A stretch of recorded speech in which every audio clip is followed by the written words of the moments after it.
Estamos no ano 5.785, desde a criação do homem no jardim do Gan-Éden, no jardim do Éden, onde Ada e Rava foram criados. Nós temos aqui estudos adicionais, eu conto um pouco de minha experiência de vida com o Eterno Criador, como eu conheci a sua verdade. Estou deixando com vocês alguns vídeos. Se você não assistiu, vai lá, né, no nosso canal, procura eles lá, assista, curta, compartilha, comenta se foi edificante para a tua vida.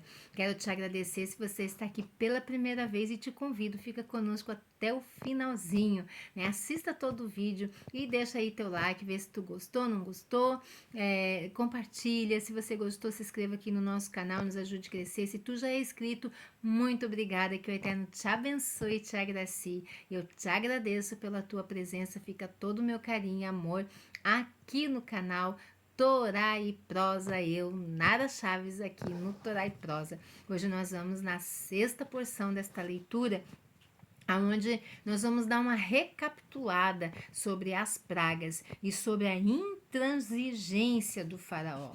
Como a dureza do coração deste rei Mitzrayim do Egito foi difícil diante de tantos milagres do Eterno, né? Então aqui nós vamos ler mais um pouco de alguns comentários sobre as pragas e sobre essa intransigência do faraó ali diante, não de Moshe, mas diante do Eterno, né? Moshe era só um porta-voz aqui, né? A lei não é de Moisés, a lei não é de Moshe, nada era de Moshe. Ele simplesmente era assim como você e eu, né? Um porta-voz de anunciar as maravilhas do Eterno e as grandezas do Eterno, né? Mas a lei, a soberania, as ordens, era tudo do Eterno e é tudo do Eterno. A Torá é do Eterno, é a boca do Eterno, falando e nos instruindo todos os dias. Aqui na praga de sangue, perante o faraó e seus servos, Aharon estendeu o cajado sobre o rio Nilo. Nesse instante, o rio e toda a água do Egito se transformaram em sangue. Nos tempos antigos, muitas nações bebiam sangue. Talvez os egípcios também tivessem bebido. Se Elohim não tivesse causado a morte de todos os peixes do rio Nilo, isto fez com que o rio cheirasse tão mal que os egípcios não puderam beber o sangue. Nós sabemos que para o Egito, nos tempos bíblicos, o rio Nilo seria como um deus ali, né? O rio Nilo tinha um deus ali. Então a gente vê ali que o Eterno feriu, o eterno Criador não compartilha a sua glória com nenhum outro. E nós sabemos muito bem disso e deu essa lição aqui a Faraó. Então, isto fez com que o rio Nilo cheirasse tão mal que os egípcios não puderam beber o sangue. Não apenas o rio se transformou em sangue, mas toda a água da terra do Egito. Se alguém fosse à casa de banhos, não encontraria água para banhar-se, somente sangue. Mesmo nos lugares secos não havia, mesmo secos, havia sangue. De repente, havia poças sobre as camas e cadeiras. Quando um egípcio se sentava, ficava empapado de sangue. Olha que coisa mais terrível. Levantava-se rapidamente, mas a sua roupa já estava estragada. Os egípcios começaram a sentir muita sede, porque não se encontrava água em lugar nenhum. Como podiam aplicar a sede? Na terra de Goshen, onde viviam os judeus, a água estava normal.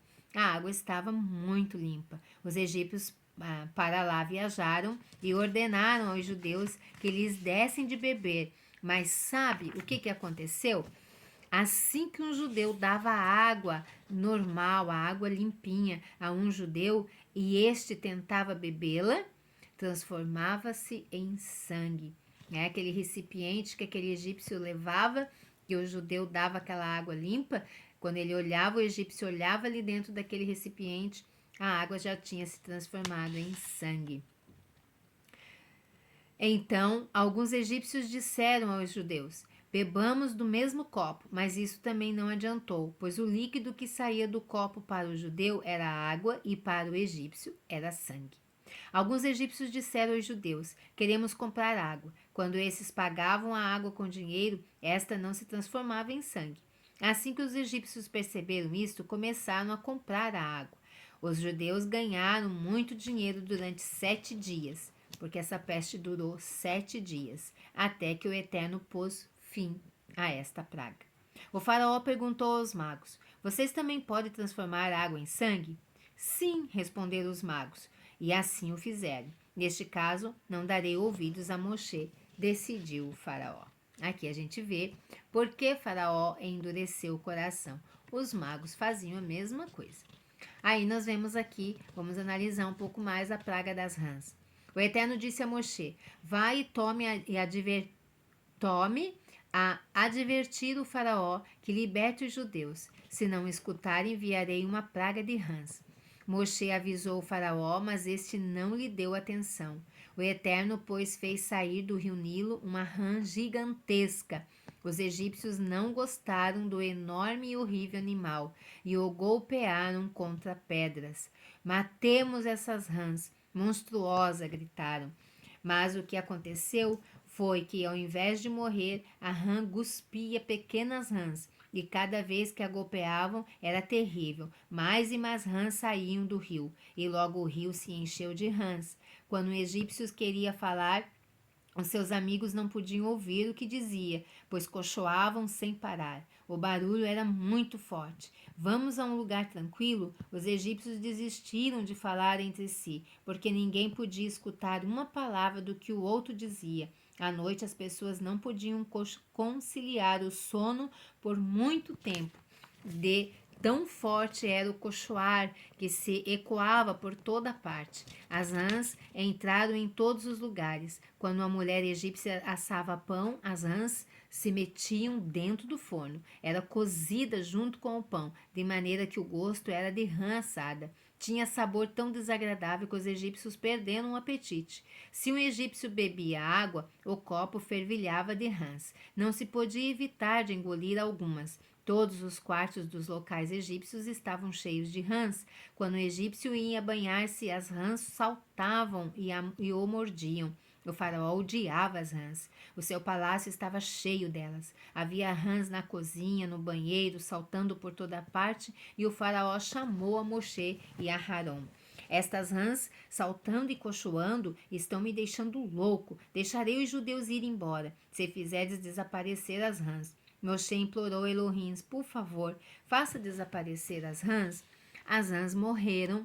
Logo que o faraó viu isso, o seu coração se endureceu, porque havia de escutar a Moshe e a Harão, disse, e decidiu, não libertarei os judeus. E aqui nós vemos com todo esse sofrimento. Sabe aquela pessoa que ela sofre, daí ela vai obedecer o Eterno, ela vai estudar a palavra, ela vai ler a palavra, mas quando tudo começa a se normalizar, ela esquece de tudo? Né? É muito bom a gente analisar como eu estou servindo ao Eterno. Aqui nós vamos ver agora sobre a praga dos piolhos. O Eterno disse a Moshe: causarei outra praga. Dessa vez não avises o faraó. Já o advertistes 2 vezes e ele não me escutou. Aharon estendeu o cajado à frente do faraó e sua corte. Nesse instante, o pó da terra se transformou em piolhos. Somente os judeus não foram afetados por esta praga. O faraó chamou os magos e perguntou: consegue produzir piolhos? Sentimos muito, majestade, responderam. Não podemos criar piolhos. Deveis crer que esta praga não é magia. O Eterno Criador fez um milagre ao trazer os piolhos. Porém, o faraó se negou a escutar os magos. 7 dias mais tarde, o Eterno pôs fim a esta praga. Agora vamos analisar a praga dos animais selvagens. O Eterno disse a Moshe: volta a falar com o faraó, a menos que liberte meu povo. Trarei animais selvagens ao Egito, exceto a Goshen, onde vivem os judeus. O faraó não fez caso dessa advertência e, em consequência, começou a nova praga. Foi aterradora. Vindos ao deserto, chegaram leões, ursos, panteras, invadiram os campos e vinhedos e até mesmo as casas dos egípcios. Enormes pássaros os acompanhavam, agitando as asas e fazendo um barulho amedrontador. Os egípcios puseram ferrolhos nas portas e janelas para impedir a entrada dos animais. O Eterno, porém, mandara alguns animais antes de outros para que abrissem as portas e janelas. Somente os judeus não foram atacados por bestas selvagens e o faraó estava absolutamente apavorado. Chamou Moshe e Aharon e prometeu-lhes: os judeus já não são escravos. Todos os judeus estão livres para servir a Elohim e oferecer-lhes sacrifícios aqui no Egito. Não é isto que desejamos, respondeu Moshe. Queremos sair do Egito e ir para o deserto. Está bem, replicou o faraó. Apenas peça a Elohim que leve todos esses animais selvagens daqui. Moshe rezou a Elohim, suplicou que fizesse desaparecer até o último animal, inclusive os mortos, pois como havia restado animais mortos, os egípcios estavam aproveitando as peles, fabricando casacos e calçados, tendo já comido sua carne. O Eterno aceitou as preces e fez desaparecer até o último animal, até daqueles que estavam mortos. Mas foi interrompida a praga. O faraó mudou de ideia. Não deixarei os judeus livres, afirmou desafiadoramente. Agora nós analisarmos aqui a peste, né? A praga da peste. O Eterno ordenou a Moshe que advertisse o faraó: se persistires em não escutar a Elohim, todos os animais dos campos morrerão através de uma peste. A peste matou todos os animais dos campos, os cavalos, os burros, camelos, ovelhas, todos morreram. Na terra de Goshen, onde viviam os judeus, nenhum animal morreu. No caso de rebanhos misturados, alguns pertencentes aos Erudins e outros egípcios, apenas morriam os animais dos egípcios. Alguns egípcios tentaram o seguinte truque. Diziam ao judeu: venderei a você meus animais durante a praga, logo voltarão a ser meus. Mas Elohim não pôde ser enganado e esses animais morreram mesmo assim. O faraó voltou a endurecer o coração, sem considerar a atitude que deveria ter mudado desde o início, libertar o povo Erudim da escravidão. Como o faraó não dera atenção à mensagem transmitida pelos 5 pragas, agora era muito mais difícil reconsiderar seus atos. O Eterno sabia que sua fala e atitudes não eram sinceras, assim o Eterno endureceu o seu coração.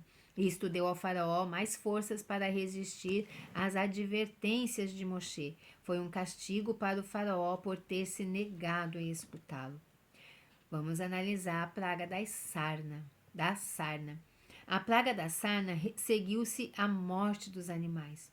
O Eterno anunciou a Moshe: causarei uma enfermidade terrível na pele dos egípcios e seus animais, cujos corpos se cobrirão de bolhas dolorosas que as incomodarão muito. O Eterno estendeu a doença entre os egípcios da seguinte forma milagrosa. Ordenou a Moshe e Aharon que pegassem 2 punhados de cinza de carvão cada um. Logo Moshe pegou com uma das mãos os 4 punhados de cinza por milagre. Todos entraram na mão de Moshe e o jogou com força ao céu. O Eterno espalhou a cinza por todo o Egito, e esta se depositou sobre a pele dos egípcios e seus animais, causando bolhas pela sarna que era terrivelmente dolorosa. Por que o Eterno trouxe esta praga por meio de cinza? O Eterno disse: os judeus merecem que se faça um milagre para eles por meio da cinza de carvão de um forno. Por que isso? Porque morrerão por mim em fornos. Avraham se deixou jogar num forno aceso em Ur, em Casdim. Por acreditar em mim, no futuro também 3 tzadikim justos, Hanania, Mishael e Azaria, serão atirados em um forno pelo rei babilônico Nabucodonosor, por se negarem a inclinar-se perante uma imagem. Também por esta razão os egípcios merecem ser castigados através da cinza, por escravizar e destruir uma nação que está disposta a morrer por mim. O faraó sentiu-se tão doente por causa das bolhas de sarna que teve que ficar na cama. Os magos também se sentiram doentes e abandonaram o palácio do faraó, humilhados e envergonhados, para nunca mais retornar. Que difícil foi, e a dureza do coração do faraó muito maior que o próprio sofrimento na carne. Granizo. O Eterno disse a Moshe: Diga ao faraó que a próxima praga será tão terrível como todas as outras pragas juntas. Cairão grandes pedras e muitos egípcios morrerão. O faraó não se importou. Por isso o Eterno disse a Moshe no dia seguinte: Estende tua mão ao céu, então começará uma tempestade de granizo. Nenhum egípcio jamais havia visto tal tormenta. Os trovões eram tão fortes que muitos morreram só de susto. Quando soou um trovão especialmente forte, o faraó caiu no chão, mas o Eterno lhe deu forças para pôr-se de pé, de maneira que este rachá, malvado, continuasse com a vida para ser castigado com outras pragas. Muitos egípcios foram atingidos por bolas de granizo e pereceram. Este granizo continha tão somente gelo como também fogo. Isto foi um milagre. O comum é que o fogo consuma o gelo e este extinga o fogo. Alguns egípcios foram queimados pelo fogo. O faraó chamou Moshe e Aharon. Eu pequei, admitiu. O Eterno é perfeito. Por favor, suplica a Elohim que ponha fim a esse terrível praga. Prometo que desta vez estão livres para deixar o Egito. O faraó manteve sua promessa. Será que ele prometeu e cumpriu? Não. Assim que a tempestade de granizo terminou, sentiu-se tão poderoso quanto antes e decidiu não libertar o povo de Israel. Então, sucessivamente, o Eterno enviou as 3 últimas pragas, que é o gafanhoto, as trevas e a morte dos primogênitos egípcios, até que na última, na morte dos primogênitos, o faraó não suportou mais e permitiu que o povo partisse, mas não sem mandar seus exércitos logo em seguida atrás, pois não queria ter cedido ao pedido. Embora o faraó não tivesse se arrependido, ele admitiu: o Eterno é perfeito. Por ter admitido a grandeza de Elohim, todos os egípcios também o fizeram. O Eterno, em sua infinita bondade, fez com que, após os egípcios terem se jogado no Yansuf, no Mar Vermelho, o Eterno ordenou ao mar que os transportasse à terra firme e ordenou à terra que cobrisse os seus corpos, por terem admitido: o Eterno é perfeito, merecem ser sepultados.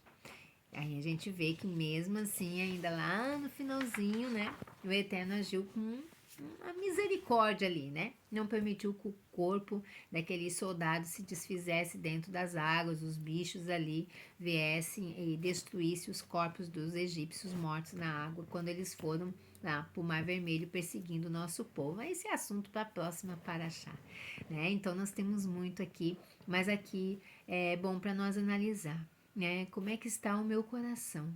Será que o meu coração é maleável? É contrito, arrependido? Ele é fácil? Será que eu sou uma pessoa fácil de compreender as coisas, de entender a soberania, a misericórdia, a bondade do Eterno? Como está o meu coração? Será que o meu coração tem um pouquinho ali, uma pitadinha do coração de Faraó? Nós não queremos esse coração. Nós queremos um coração aqui maleável, né? Que o Eterno possa trabalhar nele. Por que disso? Porque menor será o nosso sofrimento.